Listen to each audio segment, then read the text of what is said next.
SCP-2922 is called Notes from the Under. Now, this is the second video in kind of a three-part series that we started when a commenter by the name of Jan asked about the Three Moons Initiative reaction, which is a group of interest. So it led me down a little rabbit hole. We started with, I think it was 2718, which was the most horrific thing that I've ever heard of is as an afterlife. Okay, so if you haven't watched this video, you need to go watch that one first because you're gonna be kind of lost. That's why we're doing this one. And they might explain a little bit as we go. It's the exploring series. He usually does a pretty good job of explaining, but we're gonna react to this one today.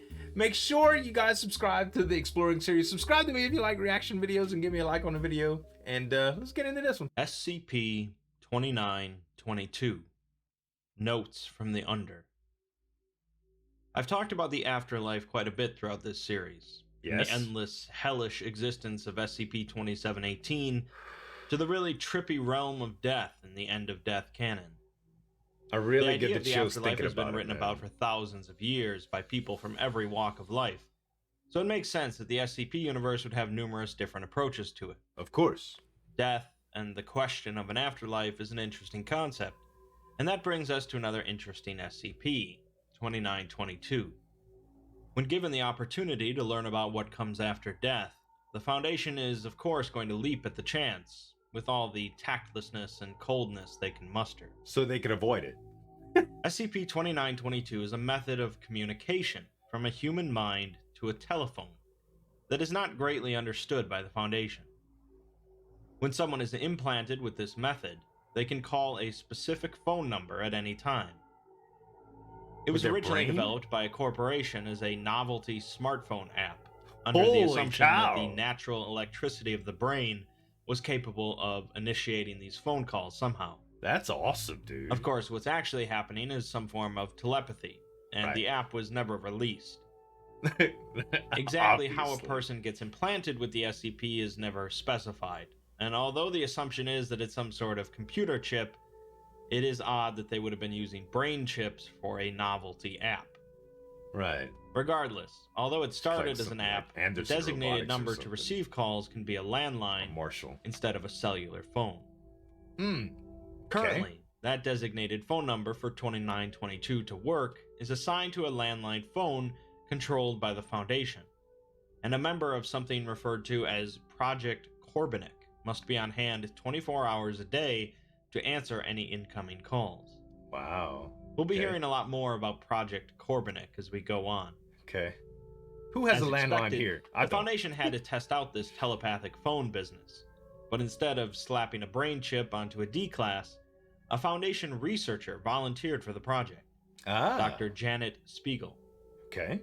As of right now, Janet is located in an extra-dimensional realm. Despite what you might be thinking, 2922 didn't actually send her there, that name, as she was killed in a car accident after being implanted. 2 hours later, the Foundation received a phone call on that designated phone from Janet. In the afterlife. The Foundation doctor that picked up the phone was understandably confused, especially after Janet verified her identity and tells her that she had just died in a crash. Surprisingly, Janet understands that she's dead immediately. And says that she's naked in the middle of a desert. She also states that she's truly dead, and that she's never leaving this place. So, let me get one thing straight. A chip is needed to interact with this phenomenon, but once you're dead, your body is gone. Right? So, where's the chip in all this? I don't know yet. But she's going to take some time to adjust. The Foundation attempts to trace the call to no avail. Sure. Since the Foundation has someone who is definitely dead in our world and yet still conscious in some other existence, the O5 Council establishes Project Corbenic to use Janet in order to understand the world she's inhabiting. In Arthurian legend, Corbenic is the mystical home of the Holy Grail and the birthplace of Sir Galahad. The Council presumably thinks they found the Holy Grail of anomalies, true information about the afterlife. The interviews with Janet continue. She says that the sky there is very dark, with black clouds and no stars, although there are 3 moons. Yeah. She says that it doesn't feel like nighttime though, and ponders if there even is a daytime and nighttime here, since she hasn't seen a sun at all. There's no wind, no sounds, no animals, and no other people. That's gotta drive you crazy. Thank goodness Janet you can got a still phone breathe, in though, your head. and she has a body identical to her body here on Earth, but she doesn't feel any pain, even hunger. That's weird. She asks the doctor if she can speak to her husband, still alive here, and the doctor says he'll bring it up with the council. Janet plans on walking in a straight line in one direction until she finds something other than sand. Right. She eventually calls back 5 days later, stating that she's seen some freaky stuff, and that she's not tired or hungry yet at all. That's crazy. She was getting to the base of some mountains when she found another life form. A primate walking on 2 legs, larger than the mountains. She guesses it was about 2,000 meters high, which would make the creature over a mile in height. God, the creature had matted black fur all over, with 2 glowing white eyes like searchlights. She doesn't think it had a mouth, and apparently out of curiosity, the creature stepped on her. Presumably, she was utterly smashed into the ground, but she says that it hurt like hell for a couple minutes, meaning she can feel pain here, but her skin and bones put themselves back together. So she made herself get stepped on? The primate wandered off into the desert, and Janet spotted a camp nearby with hundreds of naked people huddled up together. Some of them are buried waist up in the ground, and Janet believes that they buried themselves due to looking for a place to relax while here. She then tells the doctor that she's provided the Foundation with information they'd never imagine of having, and all she wants in return is to talk to her husband. Right. The O5 Council, however, stated that the only people she can talk to are Project Corbenic personnel. Can you imagine, as this is extremely sensitive information. I would be so pissed. Janet asked them to hire her husband onto the project. Yeah. But since he's a civilian with an art history degree, it would never happen. Oh my God. She swears and hangs up. When she briefly calls back again later, she says that a wagon came to the human camp, driven by a guy in a white robe and a skeletal horse, implying that she's now integrated herself within the camp. The wagon driver told the camp that they are to be taken to the Elysian Fields. The Elysian Fields, or Elysium, is an afterlife concept among the ancient Greeks, where those chosen by the gods for their heroic lives would rest after death in paradise. I was just thinking it would freak out her husband. When the doctor remarks that Janet doesn't sound too happy about this, she simply says, "Yeah, sure," and hangs up. Yeah, she's not real happy with them this because would be they the denied last her time that the privilege to talk Foundation to would the hear from Janet husband. for 7 months, despite attempts on their part to try and contact her themselves and track down her location. Is there a phone number she got? Finally, though, a recorded voicemail was received from her, who explains that she's been following their efforts to track her, and that she's now won the favor of some sort of 7th entity, expunged from the record by the Foundation. Janet says that everything she said up to this point was true, but after the wagon driver came, the truth became much more complicated. She is willing to tell the Foundation exactly what happens when you die, but all she wants to do is talk to her husband. She threatens that if the Foundation's fear and hatred of civilians trumps their thirst for knowledge, she'll know, and then she'll never tell. She signs off by stating that she is the advisor to another expunged entity, meaning that Janet has been quite successful in this afterlife so far. It seems pretty simple, right? Let the man talk to his deceased wife, pump him full of some amnestics, and find out all you want to know about the afterlife. Yeah. Sadly, it was not to be. And instead, the Foundation sent an MTF to raid the home of Janet's husband after detecting an anomalous voicemail being sent there. Upon arrival, he threw his phone at a wall in an attempt to destroy it and was shot dead by the MTF. The anomalous voicemail was found on the phone, sent somehow by Janet. She told her husband that he's not crazy, and he's really receiving a voicemail from his deceased wife. It seems the entity that she's been advising in the afterlife can wield some powerful magic. And since the two of them are on friendly terms, the entity helps Janet out, allowing her to send this voicemail. Now, is he coming to the afterlife? She tells her husband that the MTF is on their way now. they don't take prisoners, and that he is about to die. Wow. She explains that there is an afterlife. In fact, there are millions of afterlives, and she's in one of the preferable ones. It seems that once you die, any one of the million of afterlives can await you depending on your actions in that purgatorial state that Janet was in. Right.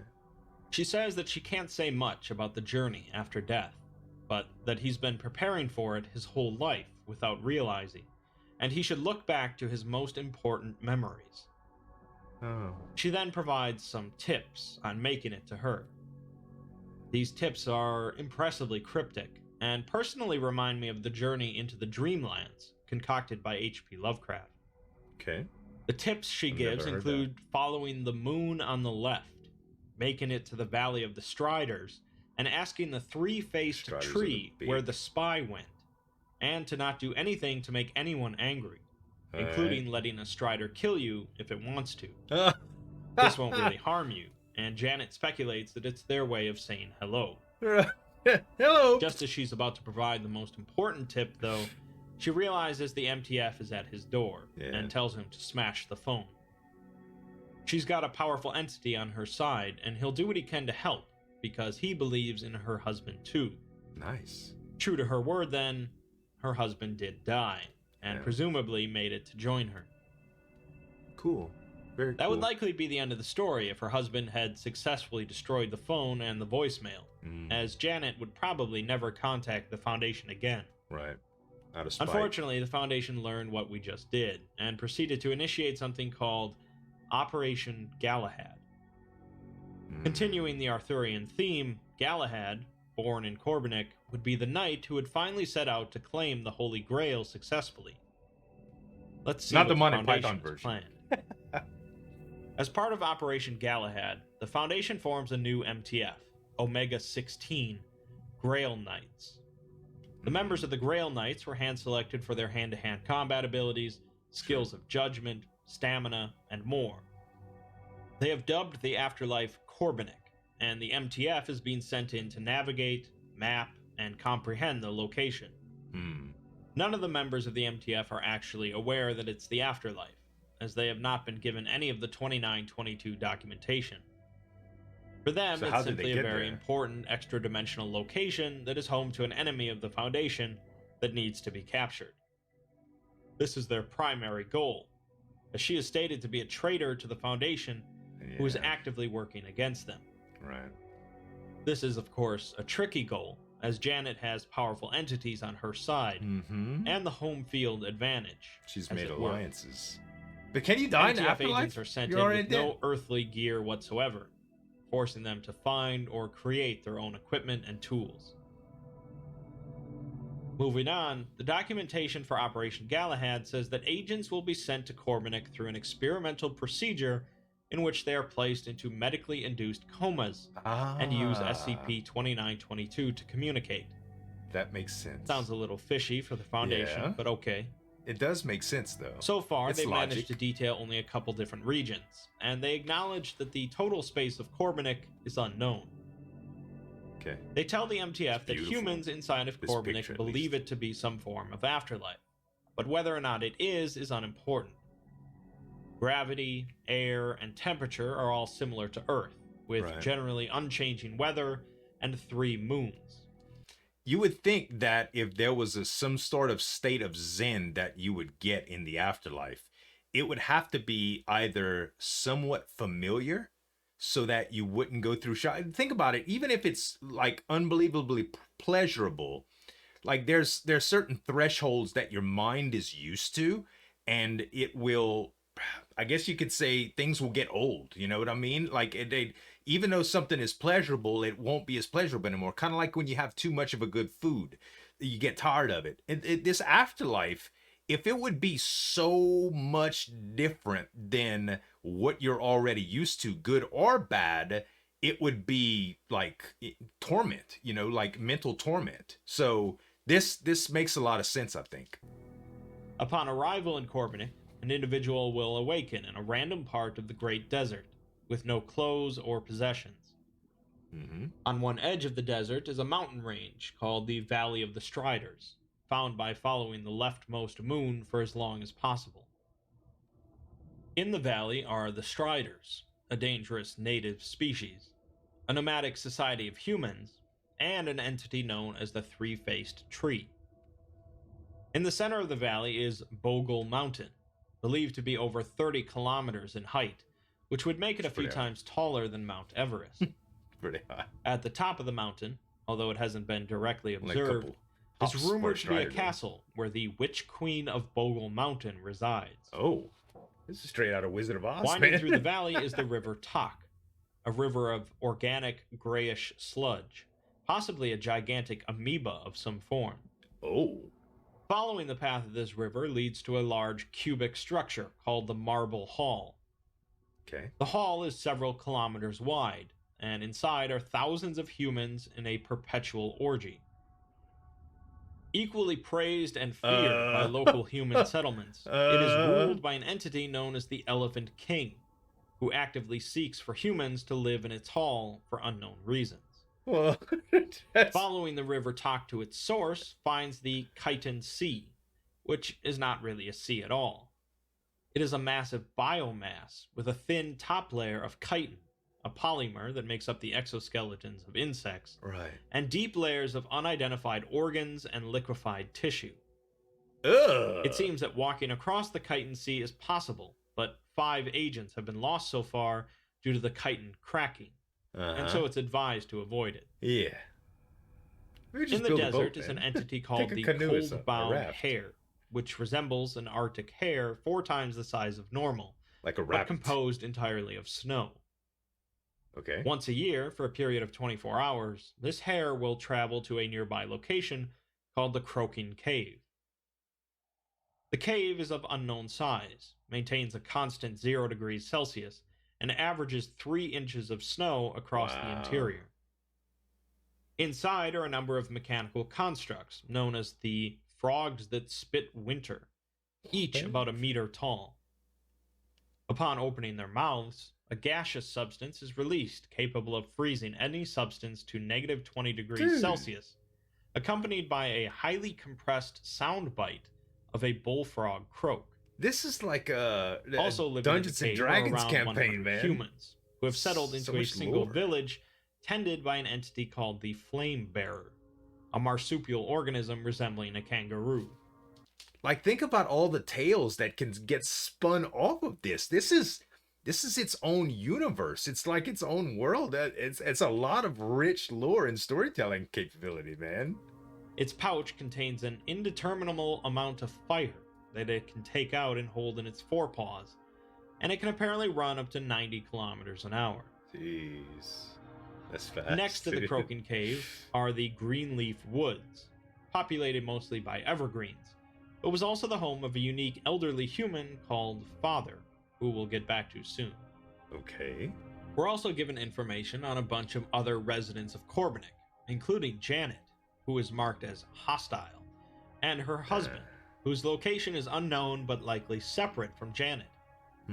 The Foundation recommends finding him and using him as a hostage. Oh, wow. The Striders are actually the I hate 'em, gigantic dude. primates Sometimes I that hate Janet first Foundation. located, and MTF agents have found even larger ones, at least 3,000 meters in height. They are peaceful when unprovoked, often attacking humans gently, but if provoked, will make vocalizations that cause human flesh to petrify, or cause humans to teleport to an unknown area, or negate their healing factor. Oh. Due to this, Striders are ignored if possible, but they will occasionally grab humans to feed the Witch Queen of Bogle Mountain. They work The for Witch the Witch Queen is also marked as hostile, and is the oldest of the Striders. She possesses reality-bending abilities, a harsh temperament, and a disdain for humans, to the point of merely speaking negatively of her while within the valley or desert will cause your flesh to petrify. Wow. If an agent is captured and fed to the Witch Queen, they are not to resist, as after 2 months of digestion, they will be defecated and their bodies will heal, although there will likely be deep psychological trauma. The Wow. alternative is considered to be worse, however. 2 months and you get pooped out? The entity that is associated with Janet is known only as the Impenetrable, and is noted as a hostile reality bender resembling a massive spider. It is said to be the seventh That's scary. godlike being of a council of 8, but little else is known about it. Okay. Other trans-dimensional experiments done by the Foundation have stumbled across this entity, resulting in 52 deaths. Wow. Let's get to some transcripts of the MTF's activities in Corbenic. Okay. While exploring the river This place is top, crazy, man. a group of humans piled onto one of the female agents and dragged her into the marble hall, tearing her apart with their hands. Although the other agents are hesitant to go into the marble hall, the director insists they go retrieve her.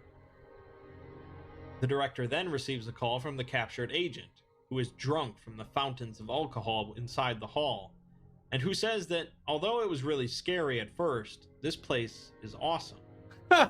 Residents of the hall continue to torture, eat, and fornicate with one another over and over, and she has no intention of leaving. We don't hear anything more about her, so presumably she was left there. Wow. While poking through the river Talk, one agent gets grabbed by a strider and taken away, and the others find an elderly male, half buried in the sludge. They drag him to the shore and find that his body is covered in the sludge inside and out. Although he seems to be in great pain, the sludge is preventing him from screaming. Ugh. After clearing him out, the man explains that he can't remember his name, can't remember who he was before he got here, and doesn't even think that he's dead. He does say, however, that underneath the Chitin Sea is an entire city, made of caverns, coral, bones, and people. Wow. Living down there are things that would make an anglerfish scream. And there's something called the Fisher King, another character in Arthurian legend charged with guarding the Holy Grail, who floats down there waiting for people so that it can devour them and never release them. God, and there's so it's much apparently lore. The god of the Chitin Sea, and everything down there brings it food. He also says that once you see it, you forget that you exist, and everything you were is replaced with looming dread, soon to be a pile of scattered memories and rotten meat. That sucks. As a nice cherry on top, it resembles a giant eel. Oh gosh, Twitch. If that doesn't sound deeply familiar, horrible, check out my video on SCP-3000. Okay. While investigating the Croaking Cave, one agent gets attacked by a group of the mechanical frogs and can no longer move. It's frozen. While talking to the director, the agent gets approached by the flame bearer, and the next time the director hears from the agent, he's back outside of the cave. Meh, flame bearer. He says that the kangaroo had a flaming head, but he felt protected while near it. He heard it speak inside of his head, telling him that the fire will carry you home. Telepathy. The next thing he knew, he was back on his feet outside of the cave. In the Greenleaf Woods, which are unbelievably thick with trees, agents found a clearing where an elderly man was resting on top of a stone structure resembling a bed. Okay. Yes. The man was in pain and called out to the agents by name, telling them to come closer.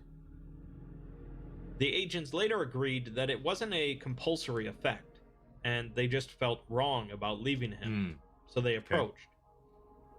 With tears in his eyes, the old man told them about his kids and how proud he was of them. He had invited them all to the clearing today, but none of them had come, as they must have been busy. What kids? He began coughing a great amount, and although the team's medic tried to help him, the man died, telling the group thank you. Since this was the first instance they found of someone dying, it was worth noting.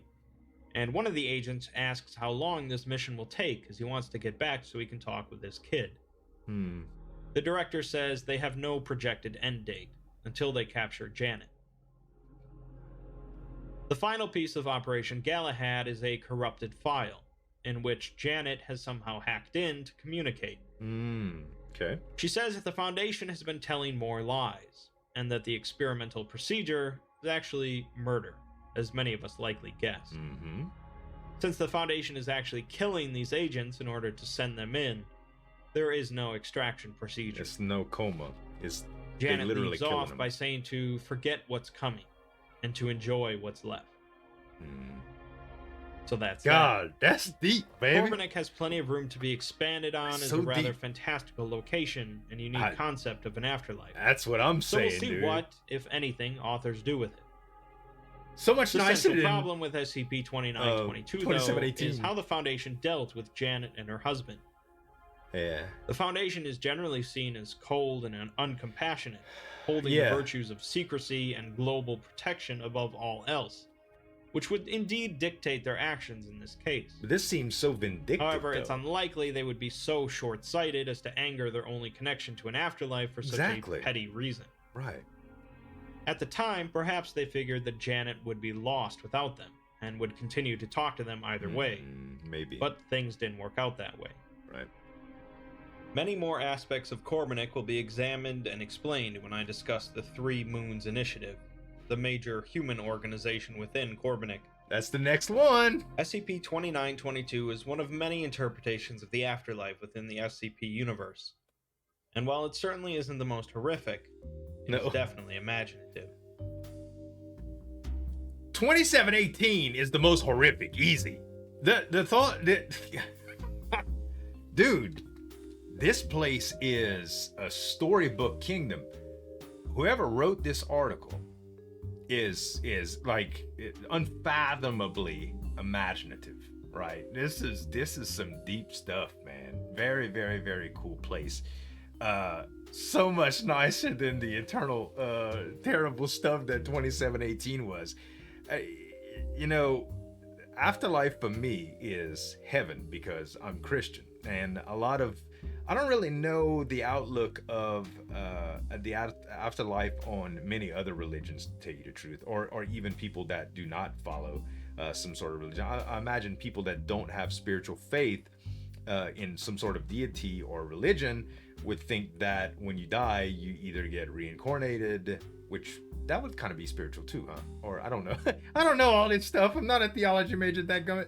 I just mean, like, in general, like, you know, I would think that if I did not believe in God or a God, I would think that I would just die and that would be it.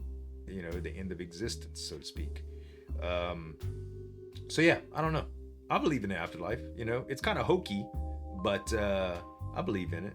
Keeps me straight too sometimes.